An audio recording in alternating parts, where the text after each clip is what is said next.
Welcome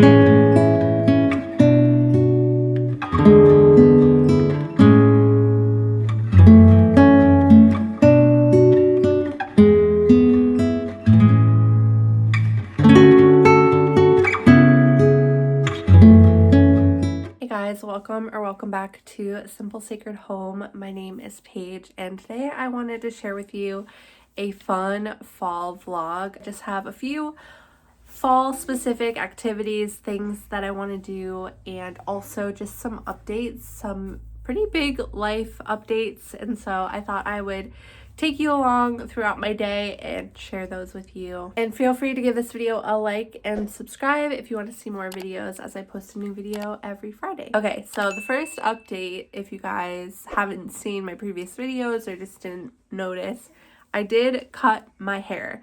Now this is my hair not styled or anything like that. I'm also getting over a cold, so you can probably hear that in my voice. It was really out of nowhere. I literally told my husband 2 days before I chopped my hair that I was planning on growing it like down to my belly button. And then I was just getting so sick of having long hair, especially with the baby. I just found that the longer my hair was, the more opportunity she had to pull on it. I felt like it was always getting tangled on the underneath.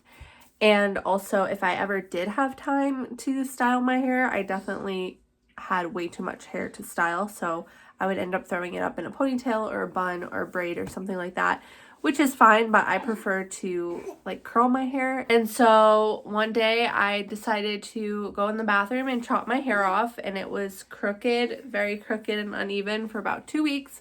And then I already had a hair appointment scheduled anyway, so I was able to get it fixed. I really like it. It's been so much easier to manage, and it's a lot easier if I do want to style it. I can throw in a couple curls really quick and it just looks done. That is one update that I wanted to share with you guys.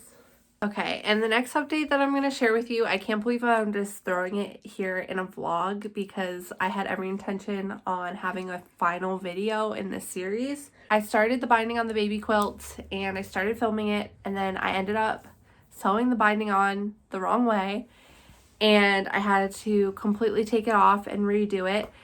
And I was like, I should be filming this. And then I said, I just want to get it done. This project has taken me a year, and I just wanted to get it done, and I hope you guys understand that. But I am excited to announce that the baby quilt is done, and I do want to do a video. If you guys are interested, I do want to make a video sitting down talking about what I would do differently, what I learned from this project, because if you are new here and you haven't seen my series, I will link it down below in the description, because I do have quite a few videos on making this baby quilt. But if you're just stumbling upon this video or you haven't seen any of my series, this was my first sewing project ever. So I always wanted to make a quilt, so I just jumped into it not knowing how to sew, not knowing anything about how to quilt. And so this quilt is very imperfect. There's a lot of things that I'm sure I did very wrong, and a lot of things that I learned along the way. And so I think it would be really fun to sit down and do a video sharing what I learned, what I would do different, what I wouldn't do different. And so if you guys are interested in that, let me know. But this is the final quilt. I actually have it folded in half because it definitely doesn't fit into the frame. Yeah, basically I could say so many things about this quilt, but yeah, I finished the binding and it's done, and it's very imperfect, but I love it. Like I said, let me know if you guys are interested in seeing a video all about what I would do different, what I learned from this process, and what are my overall thoughts. Will I make another quilt? What would I do if I were to make a second one? But yeah, I am so happy with how it turned out, even though, like I said, there's a lot I would do different.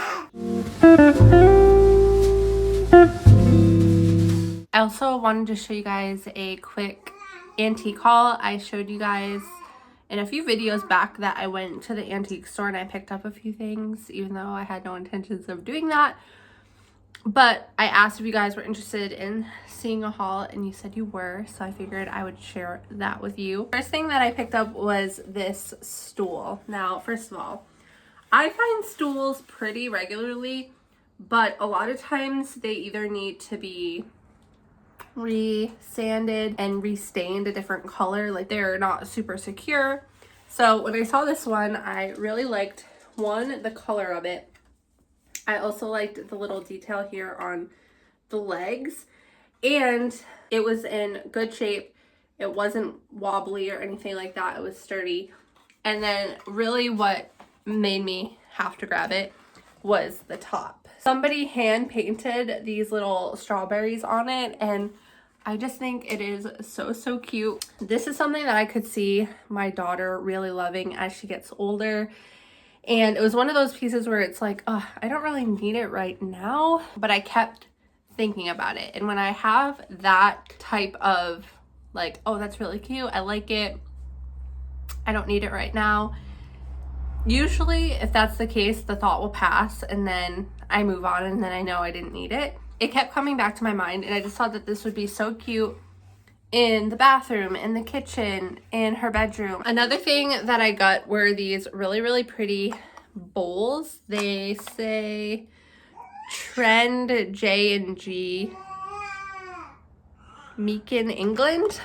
I thought they were really pretty. They came with 6, and I did look at them before I purchased them, but when I got home, one of them did have a really tiny chip. So I ended up with 5 really perfect condition ones. We were in need of some bowls, and I just thought that these were really pretty. They definitely screamed fall to me, but obviously they're not specific to fall. It kind of has this gingham look to it, and I just love the burgundy with the ivory color. So I grabbed those. Okay, the next thing that I got is a very exciting find. So this is I always pronounce it wrong. Long burger, something like that. This is a tissue holder, which is so stinking cute, and it's really funny because I picked this up with the intention of using it for tissues, and then after I picked it up, I ended up coming down with cold. So I had a great opportunity to use this, but it was in perfect condition. The other thing that I got was this little tiny, it was advertised as ironstone, but it's not stamped at the bottom. Just this really cute little pitcher vase. It's really tiny, which I like. I'm always interested in finding ones like this. However, at least where I live, ironstone is very expensive, and so usually I can't find a good price on it. Once again, this one isn't stamped ironstone, but it is really beautiful, and it's really it was really a great price. I think it was under $10, which in my area, that's a good price.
good. So another thing I wanted to update you guys on is just how my life has changed in the last week and a half or so.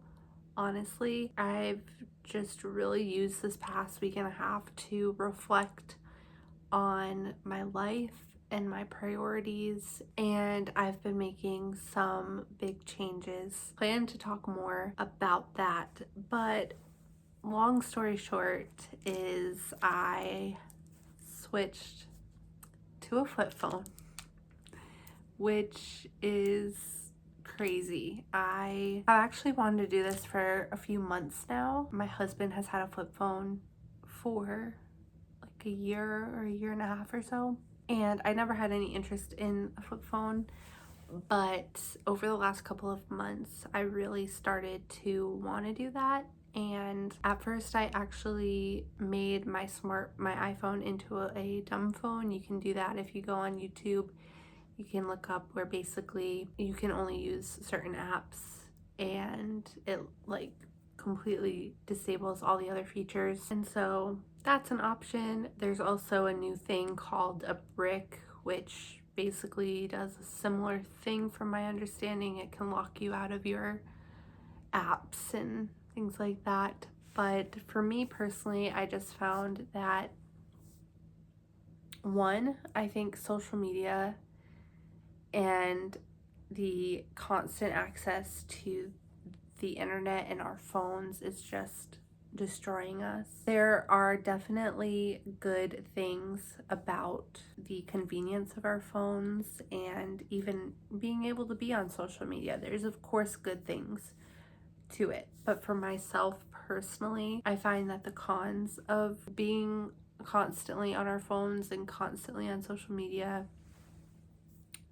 far outweigh the pros, in my opinion. And I know everyone has a different opinion on that, but after this past week, I just realized we can all talk about how horrendous social media can be, how it's preventing us from being able to pay attention, it's ruining our attention spans, it's causing more division than ever before, in my opinion.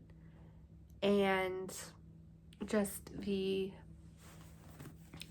sheer ability to desensitize from the realities that are going on in this world, because we're constantly seeing awful things through our phones, and so we're just desensitized to a lot of it. I want to do a whole video, if not multiple videos, on more of my thoughts. So if you're interested, let me know. I think the other thing that this past week has encouraged me so much in is just making God the priority every single day. And you guys know I've talked about it in a few videos back, but I had been feeling really convicted about spending time in God's word every single day, no matter what.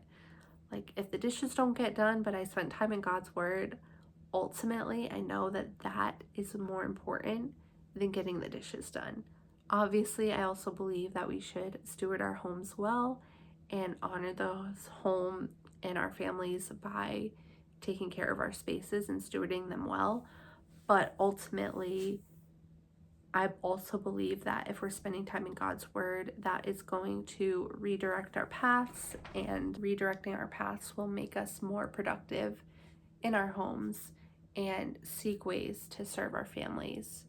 And so, yeah, all that to say that I was really convicted about that, and I wanted to make that a daily habit. And I think that anybody who has been walking with Jesus for a while has probably gone through seasons where it's just hard. Like, the enemy doesn't want you reading the word. Our flesh doesn't want us to read the word, because it becomes a mirror that we have to look at ourselves in and realize that, are we living like Jesus? Are we taking in the scripture, and are we becoming more like Jesus? Are we transforming our minds? And if you aren't doing that and you're living in sin and you're falling short, the last thing you want to be told is that how you're living, being comfortable and living for your flesh, is obviously not honoring to God. And so that can make us stay out of the word even longer. That's definitely been an area where I feel like the enemy really gets me, is I know how important it is for me to be in the word in order to stay on the narrow path, to walk closely with the Lord, to grow and to be challenged and changed. Without being in the word, we start making up a God in our own image that isn't the God of the scripture. And so I believe that the enemy wants us to be completely biblically illiterate and also just not being transformed and renewed by reading it daily. And I just decided this week, I was like, I'm not going a day without being in the word.